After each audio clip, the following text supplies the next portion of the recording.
символика чакр и именно по атману. Основное стремление атмана – это понимание всего происходящего. Да, хочу узнать, как устроен мир, что от меня хотят боги, что нужно делать, как правильно, как достигать всего самого-самого лучшего, что есть в этом мире, как принести максимум пользы. Да, но самое важное – это духовная основа, которая справедлива всегда, неважно, в каком веке ты родился и в какой стране. Самых важных, на какие вопросы должен ответить человек. У тебя боги для чего создали? При каких условиях они тебя дальше по пути ведут, покровительствуют, помогают, что-то позволяют, при каких условиях говорят бесперспективный образец, к сожалению, на запчасти. Вот, при каких условиях что происходит. Да, и в конечном итоге, для чего боги создают души людей? Чтобы из них гоблины вырастали, те, кто в спину плюет, кто является раковой опухолью с земли, конечно, нет. Никто не ставит цель создавать себе проблемы на ровном месте. Да, души людей создаются для того, чтобы из них выросли классные помощники Творца, воины, творцы, жрецы, учителя, классные люди, способные изменять этот мир к лучшему. Все это, конечно, предполагает время, усилия и не один год, разумеется, миллионы, где-то миллиарды лет.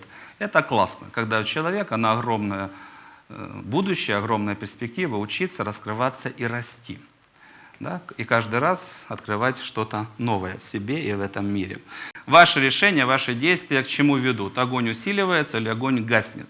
Никто не сможет с вами находиться с утра до вечера и вас мотивировать, подсказывать. Это ваша ответственность. Вы должны это сделать. Слушать свое сердце и делать так, чтобы огонь рос. Если ответственности не берете, вы обречены. Это я должен сделать. И научиться общаться с тонким миром. Это я должен. Да, что-то могут вам подсказать. Но в жизни каждый день множество задач. Если вы их не решаете, у вас нет, вот как у эзотерика, потребности сверять свои шаги с мнением покровителей. Вы себя обрекаете. Никто не будет решать за вас все задачи, которые перед вами стоят. Если у вас нет привычки общаться с покровителями, вы что, духовный ученик? Вы идете по пути света? Нет, вы что угодно, но только не то, что я сказал. Не идти по пути света. Если вы идете по пути развития, и вы имеете отношение к эзотерике, то слушай свое сердце и сверяй свои шаги с высшими силами. Если у тебя есть правильное понимание идеалов, ты разжигаешь огонь веры, правильно действуешь на его основе. Когда ты правильно действуешь, ты получаешь призы в виде чувств по отношению к Богу, к этому миру, к себе, к людям во всех проявлениях. Чувство – это итог, один из самых главных, самых ценных подарков, которые получает человек, если он правильно понимает, формирует правильные отношения, правильные реакции, правильные поступки. Да, вот ты строишь взаимоотношения, делаешь все, что нужно, ты получаешь эти призы. Если ты поступаешь неправильно, ты рушишь то, что тебе дают боги. Да? По крайней мере, идеалы – это основа. Вот если это энергия, вот она живет идеалов, то человек чувствует, он правильно поступает или неправильно. Поступает неправильно, ему неприятно. Вот я так не хочу поступать, чтобы там совесть меня мучила. Поступает правильно, он испытывает приятное чувство удовлетворенности. Идеалы говорят: класс, молодец.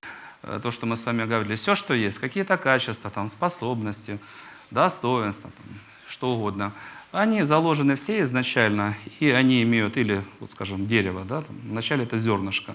Посади, полей, будет расти. Они заложены изначально, да, в виде вот таких зерен, или даже если нет зерен, но, по крайней мере, в первоначальной памяти чакр есть план.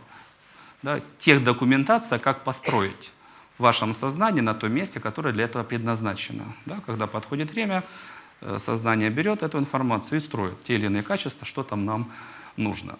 И по сверхспособностям, опять же, мы с вами говорили не раз, суть в чем? Оно в тебе есть, да, то ли ты говоришь, да, предположим, эти плоды я посажу через год или там, через 1000 лет, неважно, но они мне нужны. Да, вот так, хранилище ваших достоинств. Мне это нужно, я от этого не отрекаюсь, я это поддерживаю, я вкладываю энергию.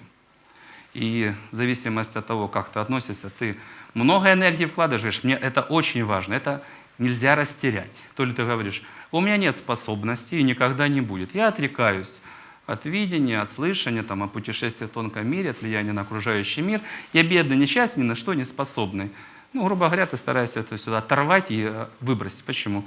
тебе оно не нужно. В принципе, каждую из этих систем, если вы запускаете медитацию, расслабление и активизируя систему, называете их имя, вы можете прочувствовать, как по телу проявляются соответствующие каналы, обеспечивающие энергией, там, информационные каналы, и сами блоки управления, там, маленькие чакрки, да, по вашему сознанию, по вашему телу будут проецироваться, как вот эти системы у вас выглядят. У кого-то в большей мере, у кого-то в меньшей мере. Если не совсем испоганены, то они будут еле-еле или кусками.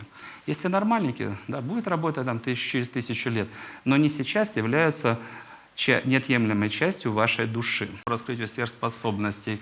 Напоминаю, это не завтра. Да, человек движется вверх шаг за шагом. Да, там, 2-й уровень, 3-й уровень, 4-й, 5-й. Скажем, физическая сила в 100 раз. Но она не будет завтра в 100 раз. Сначала, пожалуйста, научись бегать. Да, следующий шаг.